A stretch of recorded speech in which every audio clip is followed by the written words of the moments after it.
What's going on, people? Welcome to United View. Welcome to the press conference reaction live. Happy afternoon, everyone. Happy afternoon. A lot going on. And you know what? Didn't expect this. Did not expect at all. No. We literally spoke about this morning with reports claiming that Martial and Rashford were going to be both out of the derby. They are both in for the derby. In what capacity, we don't know. But Ten Hag has said that they're both been training. So let's get into some of the quotes, what's been said, and divulge into that. You lot, big up yourselves. You lot know what to do as per usual. Housekeeping rules before we start. Smash a like on the video, guys. Subscribe to the channel if you lot are new. Memberships, link is in the video description below. And also, please vote for us in all three categories, actually. Please vote for us in all three categories. The Football Content Awards voting closes October the 9th. And that was it. Everyone's saying it. They all know from this morning. If you know, you know. If you this know, morning, you know. This morning was a madness. I didn't know what was going on. Hashtag that was it. If you know, you know. Take a look back on the stream in the morning if you don't know. But what we do know is Martial and Rashford are back in training. Owen, what we got? So usually we would take it in a bit of a linear fashion, go for it question by question by question. But I think we have to start, don't we, about the latest news when it comes to Marcus Rashford and Anthony Martial, because really, as we mentioned, it was very, very surprising and we didn't expect it to go that way. I'm just getting the quotes up in front of me now because, again, when it comes to Marcus Rashford and Anthony Martial, we said previously, where have my quotes gone?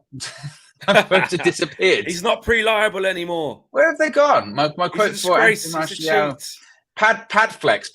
You talk for a second. I'll get my Martial quotes. I was just looking at them and go, they're not there. He's lost the quotes. We did have the quotes just a second ago, and he's lost them all.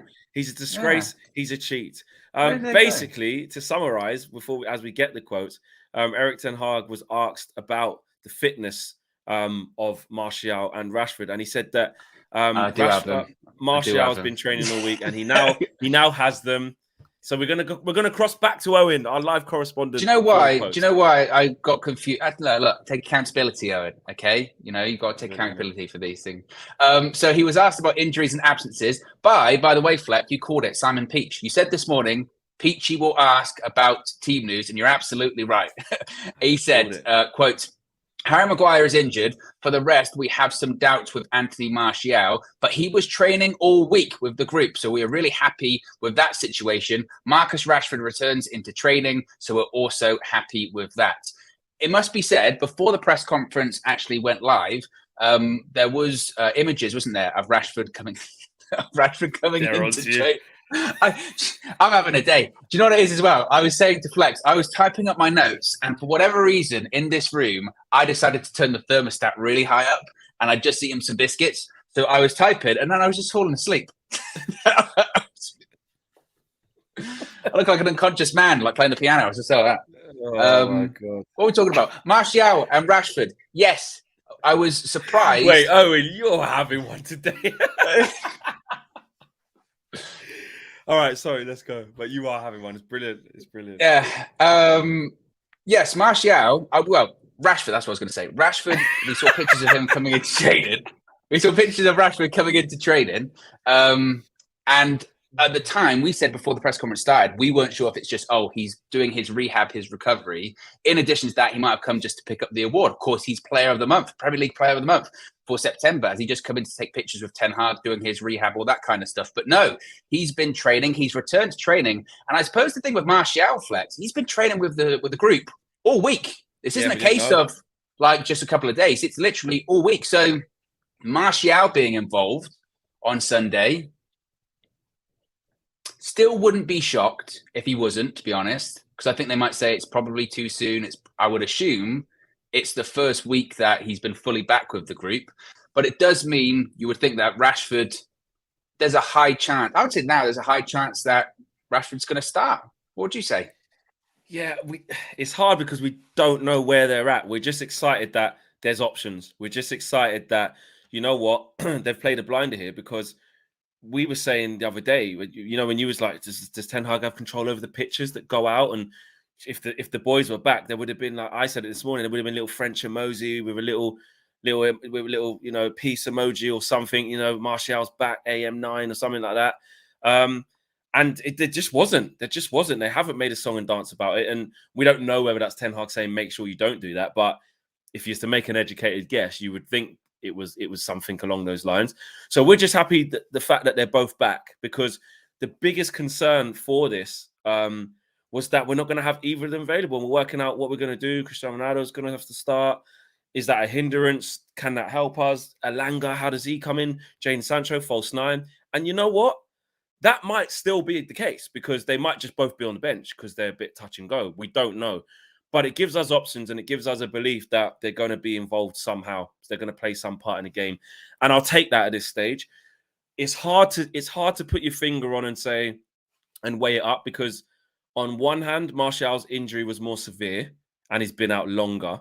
So he hasn't played since the third game of the season. So, and that was only 45 minutes. And again, if anything, he wasn't probably training before the international break. And then he trained with a group that wasn't full as well, because players were trickling back. I don't know if Ten Hag likes that and starts him. I think he probably wants to see a bit more. Could put him on the bench and make him maybe have another Liverpool performance. We'll take that, then take him to Cyprus and we build. Rashford, I would say, he's got more chance of starting up front. More chance of starting up front.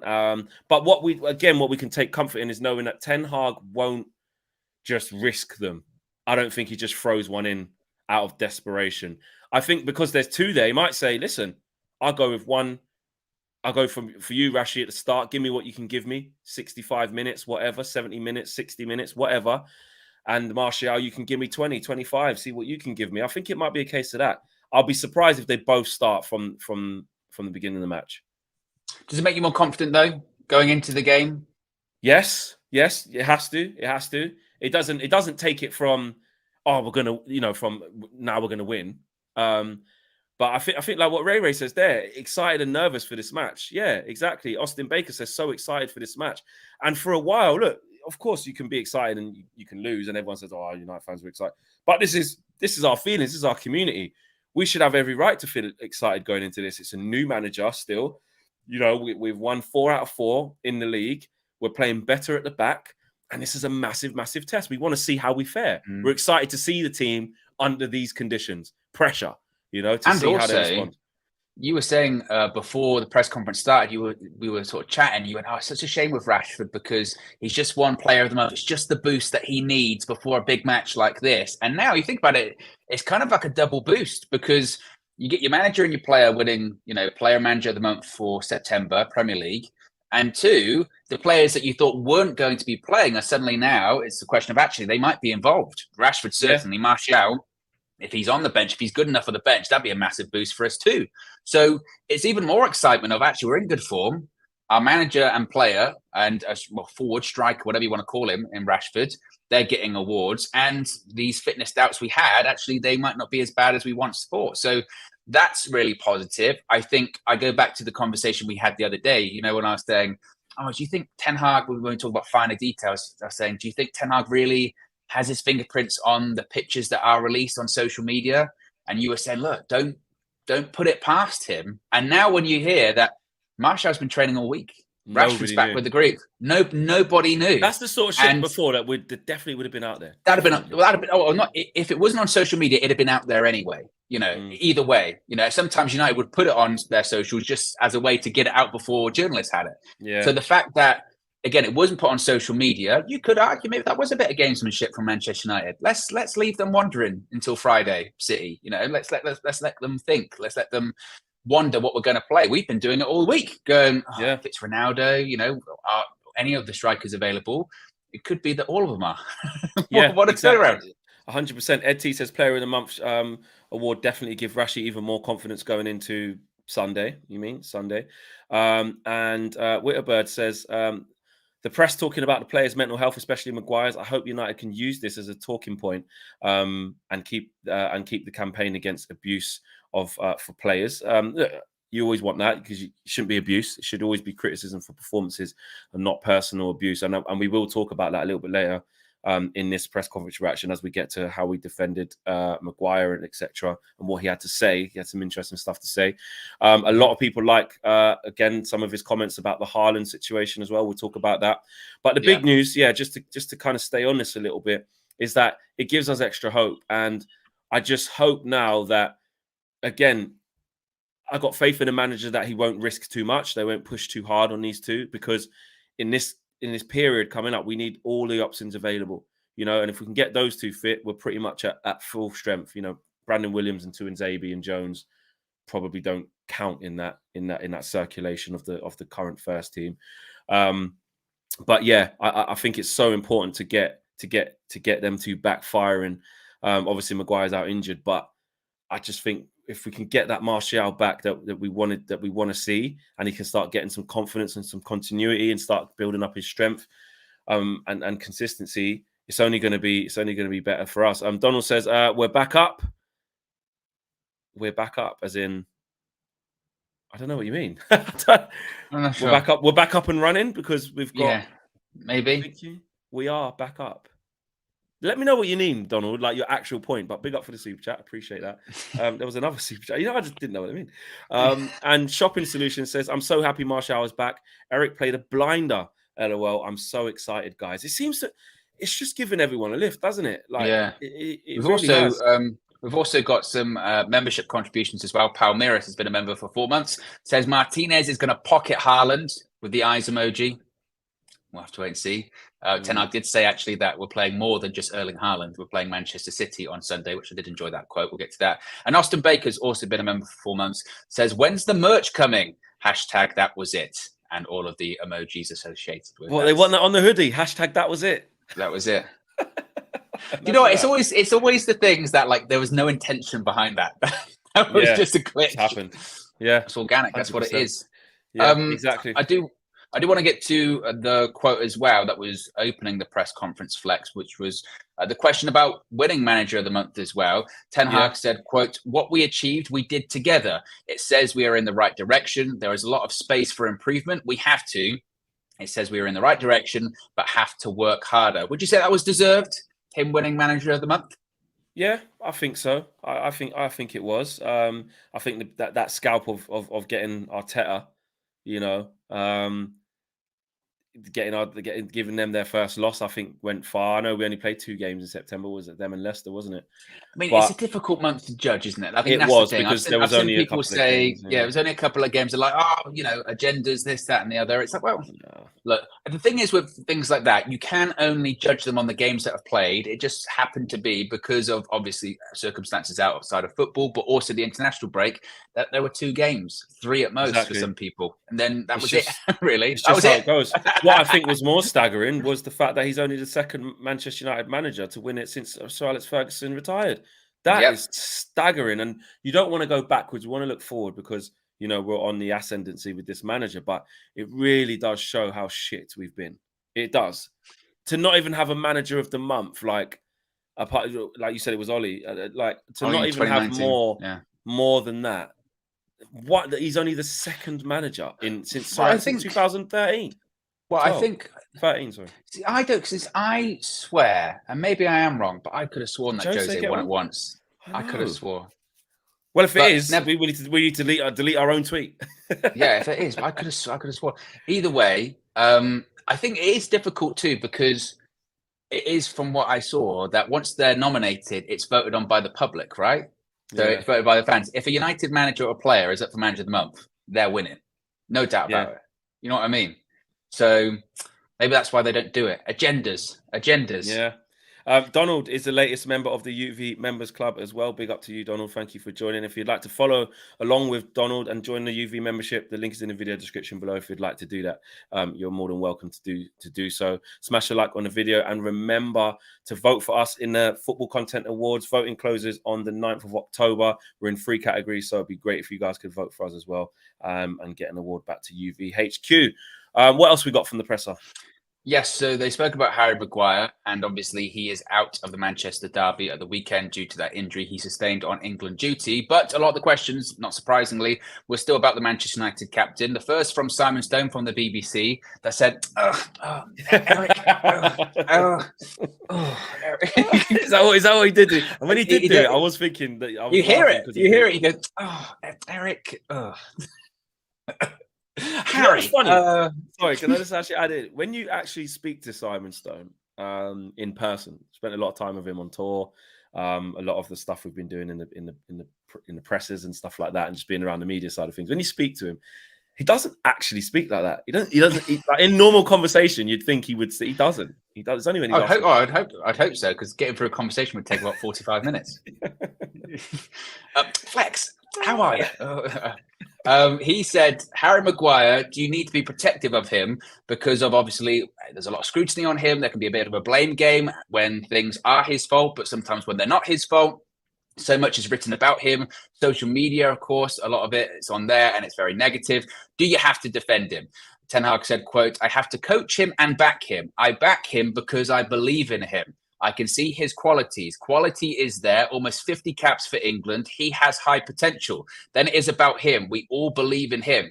Now, it must be said as well, which that quote doesn't say, but he did kind of say that the period that I've worked with him, pre-season was good in training and the games.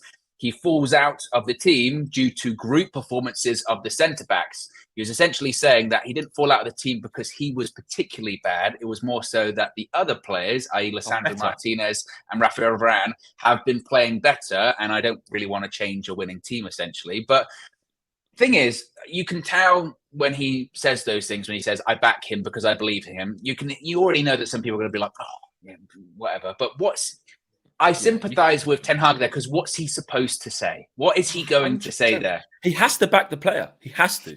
It would actually be under the bus. 100%. It actually would be mad disrespectful, like to do that in public and say like, well, you know, it's his own fault. He has been playing poorly. I mean, do you see the way he gave the ball away against England? He gave away that. Can't say that. And like I always say, which is my go-to reference, it matters about who he picks. It matters about the team sheets. You know, managers say this about their entire squad. Pretty much, that they believe in it. You know, when they get to the end of transfer windows and haven't quite got what they got, they say, I'm happy with what I've got. You know, I've got a really good group here. Well, no, you're not. You try and sign him, and him. You want to, do you know what I mean? So we know that, and that's what good managers do. And you know what? I like the fact that Erik ten Hag does that. He makes us, he's trying to make us united again. He's trying to, you know, keep us positive and keep everything in-house, not leak every minute, you know? And that's what he has to do. I think anybody who doesn't understand that or tries to push this, why has he said that? Or I don't think much people will. I think every Manchester United fan should know what's going on there. It's whether he started to drop Varane for Maguire again. Then people would be like, well, what's going on there? But whilst he's playing well, he's basically said it like you said, Owen. The others are playing better.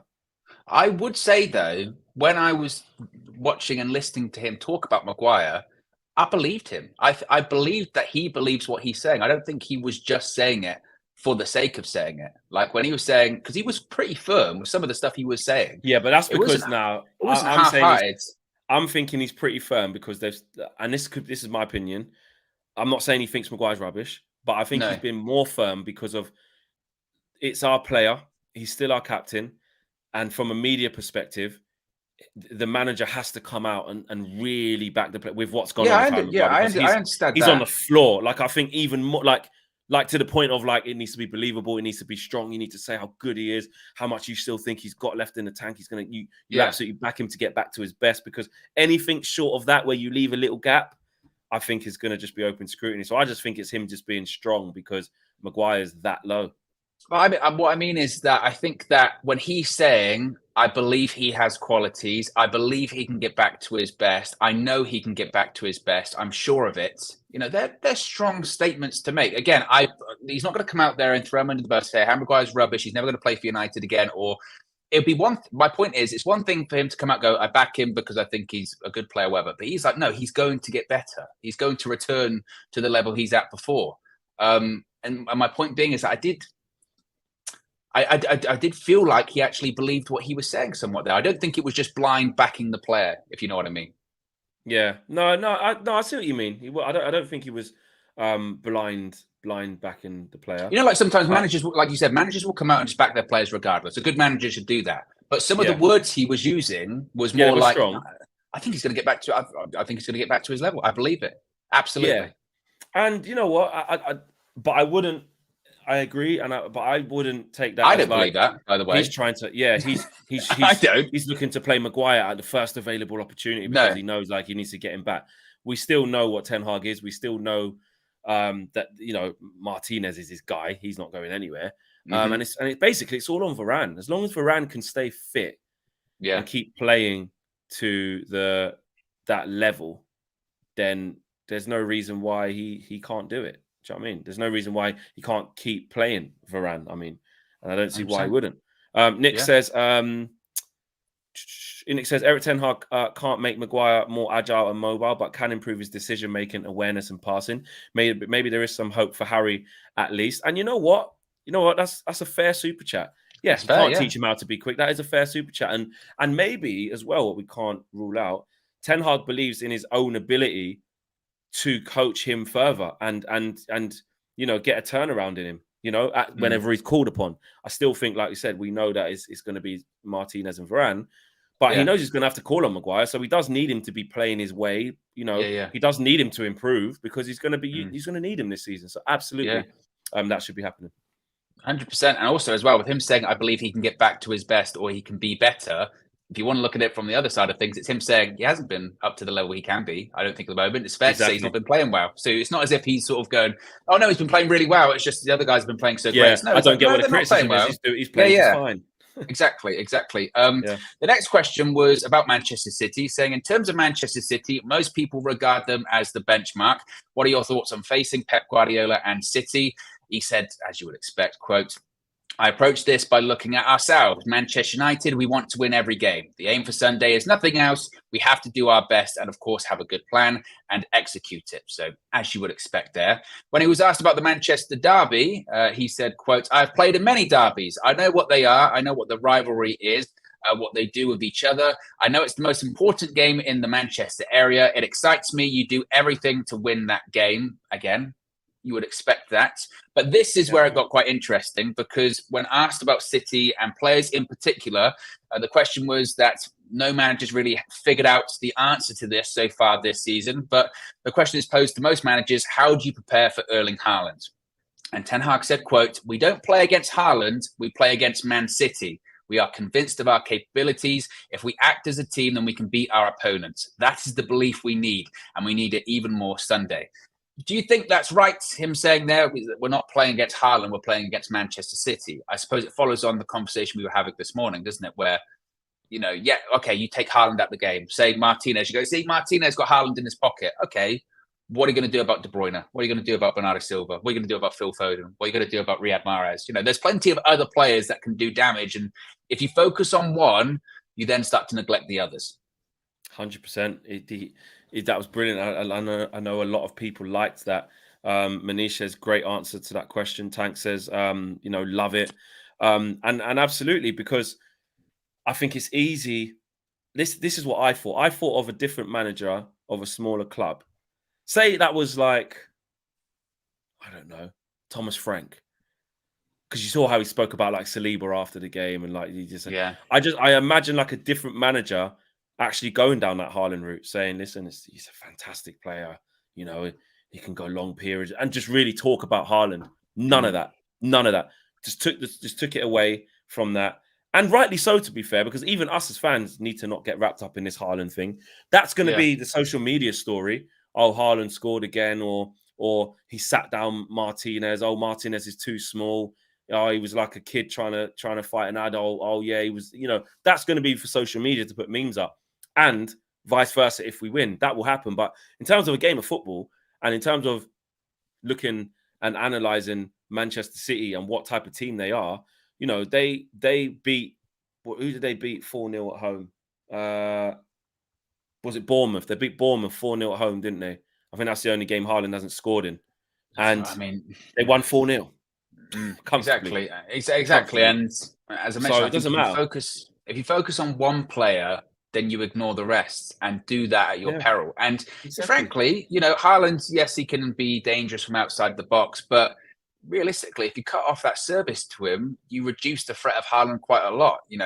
If you're focusing just on the player inside the box, that's one thing, but then surely the logical thing would be to cut off the service, cut off the Kevin De Bruyne's, cut off the Fodens, cut off those people that are really going to do the damage, to give the ball to Haaland in those areas where he doesn't miss. And I think that it's right for Ten Hag to kind of switch the narrative a little bit there and say, no, this isn't Man United versus Erling Haaland. This is the Manchester derby. This is United versus City, because, again, it's almost a bit disingenuous just to focus on one player, honestly. It does a disservice to the rest of their players. And I don't think, if you stop Erling Haaland, you stop Man City. It doesn't work like that. Football doesn't work like that. Maybe it did last season when he was at Dortmund, because he was really the only proper threat they had. But even that's a bit of a disservice to some of the other players that Dortmund have. So I would say that maybe it's made a bit too much of this whole United stopping Haaland or Martinez versus Haaland. Clearly, I want Lisandro Martinez to have a good game against him, because I want him to, I think he already has shut up that narrative of he can't defend in the Premier League because he's under 6 foot tall. The frustrating thing is that, again, like, even if, and I'm not defending Erling Haaland here, but if he doesn't score against United at the weekend, that doesn't make him a bad player. No, that's what will happen. Yeah, everyone will say, "See, exactly." He wasn't that good. He didn't score in every game this season. But at the same side, if Erling Haaland scores at the weekend, that doesn't make Lisandro Martinez a bad defender. Like, this narrative already that it's got to be one or the other. Haaland's either rubbish or Martinez. See, all these people, Graham Souness, I told you, Jamie Carragher, I told you he couldn't defend in the Premier League. Well, against one player in one game. Yeah, and that's what it will be. 100%. And then the reverse fixture, if Martinez does have a good game, they'll go, but at the Etihad earlier on the season, you could already see it. So, again, obviously, you've got to be aware of Erling Haaland. Obviously, we're aware of the threats he poses, but you've got to look at more than just him. Because this is what happens in these type of games. This is what happens in these type of games, where the media and fans will build these subplots. But as long as our manager, obviously Pep's going to do the same thing. We know that. And we know Erik ten Hag's going to do it. But as long as the manager and players are just playing the game, we got to rock up at the Etihad and we got to beat Manchester City, 11 players. Do you know what I mean? Because you have to find out a way to beat Ederson as well, because he's a great keeper.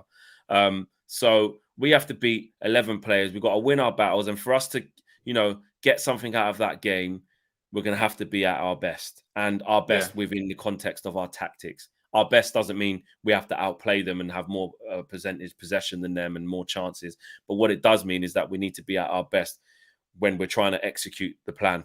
We've got to be tip top. We've got to be switched on.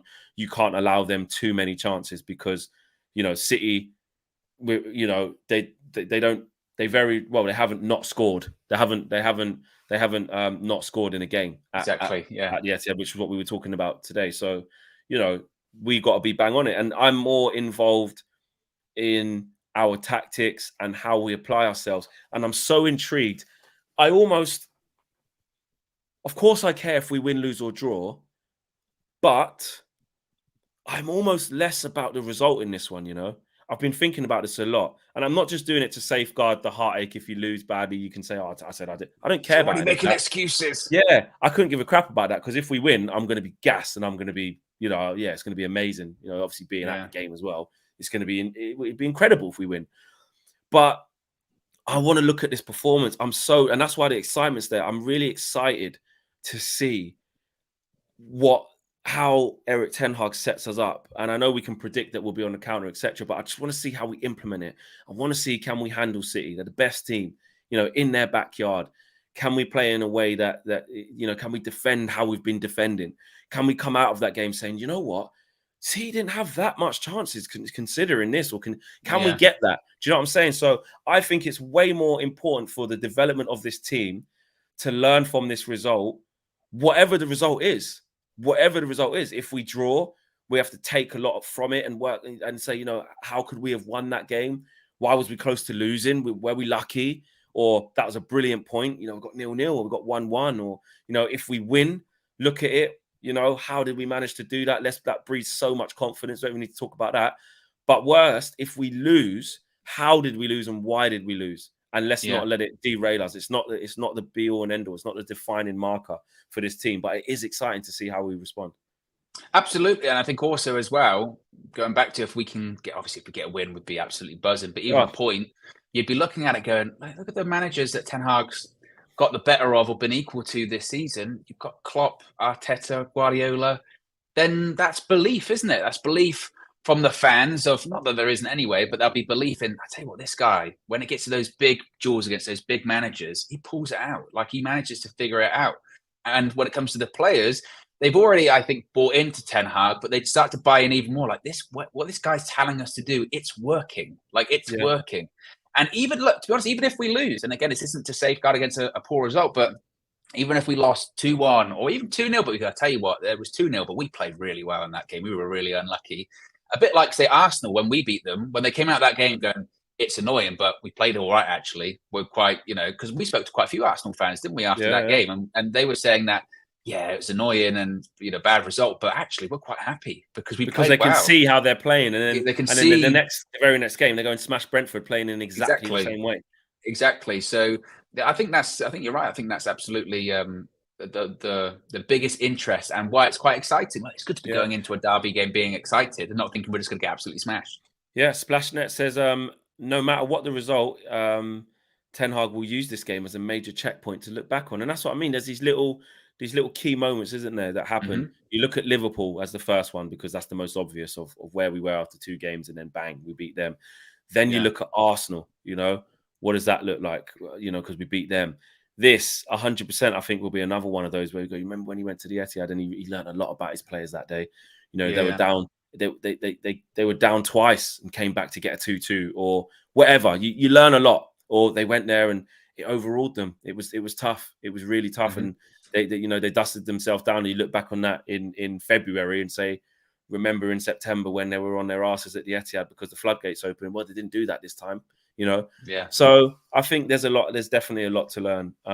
Myron says if we lose 5-0 or more to City, then no progress, says Myron. Oh, fair enough. Yeah. Fair enough. Especially the or more.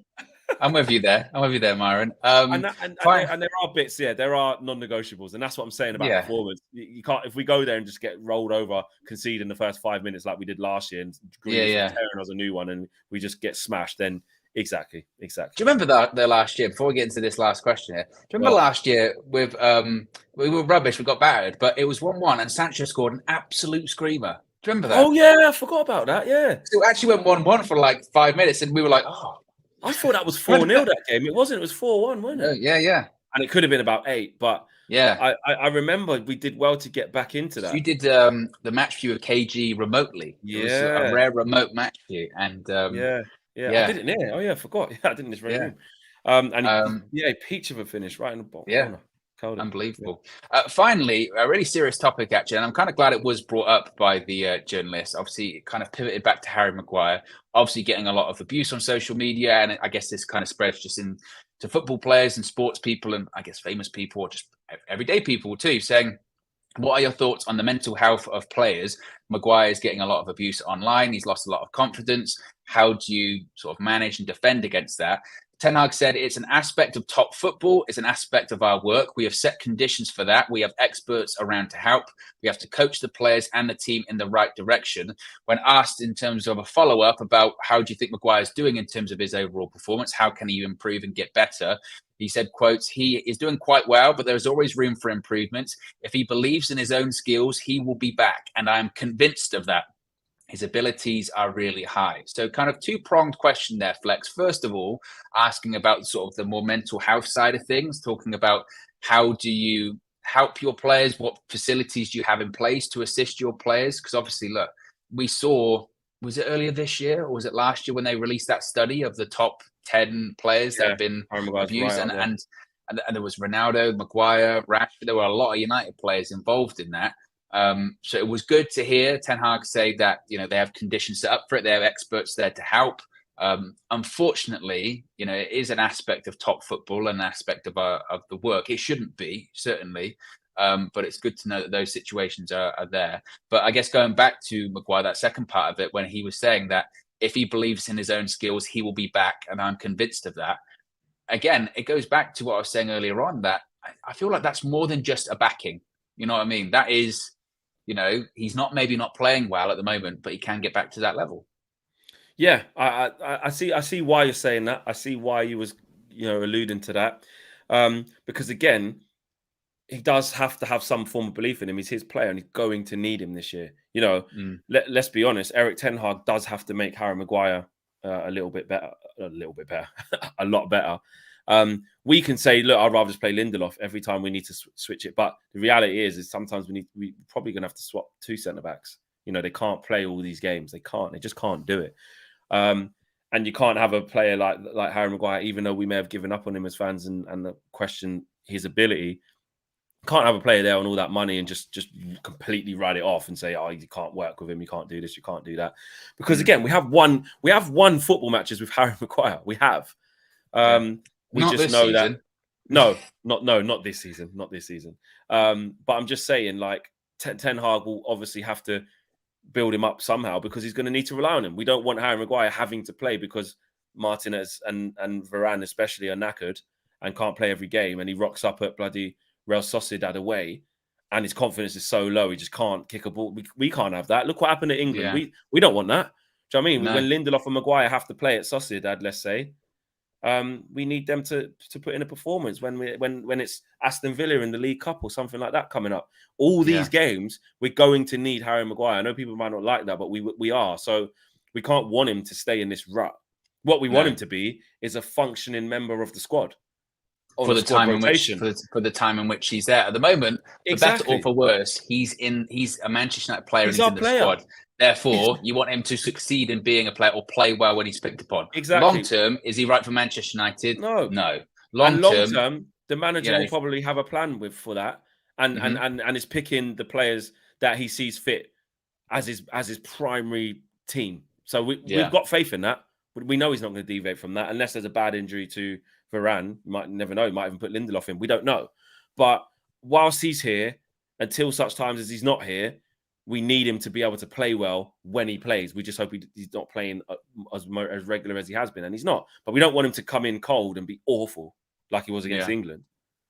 No, I agree. Ed T's have been a member for 3 months. He says, hated, adored, but never ignored. It's the United gift/curse. I do feel for Harry Maguire, but he needs to be able to hold himself accountable and learn from mistakes. And to be fair, I think that is fair what Ed is saying there. I think it's a case of, as Ten Hag kind of says, it does come with the territory. Not that there's any justification for some of the abuse and how far people take it. And I think it's important to stress that. That whenever, you can say someone's bad, you can say someone's not playing well, or you can say that the performances haven't been good enough, and you can still do it in a respectful manner or a manner that you would be comfortable saying it to their face, But when it does step over the line of getting into personal things or some of the stuff that he was dealing with towards the end of last season, it's ridiculous. It's just stupid. And it kind of, as we've said before, then it takes the conversation away from football, and it should always remain on football. Keep your points about football, because that's what we're talking about here. Harry Maguire's performances for Manchester United, for England, is just performances for everyone in the last 18 months have not been good enough. He does not deserve to be starting right now. He's not good enough to probably play for Manchester United. Certainly not good enough to be the captain.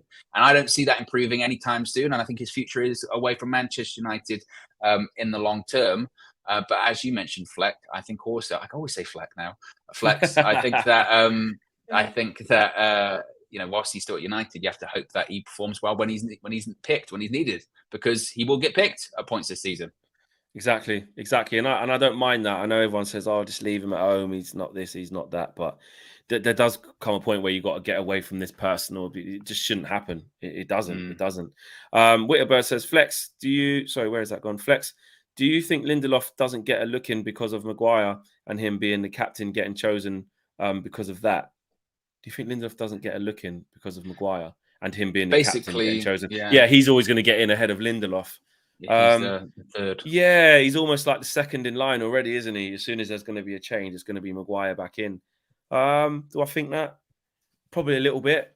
There's a little bit of that in there. I mean, to be honest, we don't really know yet, do we? Because Lindelof's been injured for a bit, and then he started against Sociedad at home, didn't he? Him and Then he went to right back in that game as well because Wan-Bissaka wasn't available, didn't do too well. Lindelof is probably the most out of sync right now because when he's playing consistently, sometimes he can be quite steady. He can. So yeah, I think people would argue that in this Ten Hag system of how we want to play, which is progressive on the ball and comfortable on the ball and having a bit of sharpness and a bit of intensity, you'd probably argue that if Varane got injured tomorrow, you know, you'd want to put Lindelof in there, but I think Witterbird's right. It wouldn't be at the moment. It would be Maguire. But obviously, Maguire's injured right now. Ed T says the only Harry I want in defence is Pinheiro. Played well. He put up Played his. Well. I tell you what, he was strutting about the pitch, mate. Stroking about the pitch. Yeah, exactly. Yeah. I thought he played centre mid as well. I thought he thinks he's Pogba, Harry. Every time I speak to him, so yeah, I don't know. Got skills. Yeah, exactly. So there you have it, guys. That's the press conference reaction. Smash a like on the video, subscribe to the channel if you're new. Remember, you can join the UV Members Club, as so many of you have in the chat. If you'd like to follow those guys and be part of that members community, you can do so. Link is in the video description below. Please subscribe to the channel as well, on our way to 123,000, I think, which would be nice. Remember, you can vote for us at the Football Content Awards. We're nominated in 3 categories. Voting ends on October the 9th as well. So yes, roll on the weekend. There was a lot of content coming for you. Reminder, 6 p.m. tonight, there is a massive overview. North London it's a big derby. It's a big one. Manchester derby. It is a big one, and that's it. They are really good, really good guests, and I really hope you guys can different kind of set as well. So yeah, please tune in at 6 p.m. and watch that. Tomorrow, 9 a.m., you're going to get your preview with Natalie Pike, BBC Radio Manchester presenter and Manchester City fan. Obviously, does a lot of work with Manchester City, spends a lot of time around the players and the manager, so really good insight from her. That's going to be dropping. And then on Sunday, it's the big one. We know what it is, so join us for the match view. Owen and co. KG's not here. He's on holiday. He always manages to miss the big games. Always misses the big games. He wasn't here for Liverpool last season. I think he missed Arsenal. Yeah. No, he was at Arsenal. He came to that game. He came. Arsenal away. He missed Arsenal. Arsenal away. Yeah, exactly. Yeah, he missed that. Yeah. So he always misses the big games away. He shirks it. So yeah. But tune into, we've got a few guests down there as well, and there's going to be a few of us up at the game as well, covering it from the Etihad. So yes. Speak soon, people. Remember, 6 p.m. Tune back in. Get those notifications turned on. We are out of here, guys. Take care. Peace.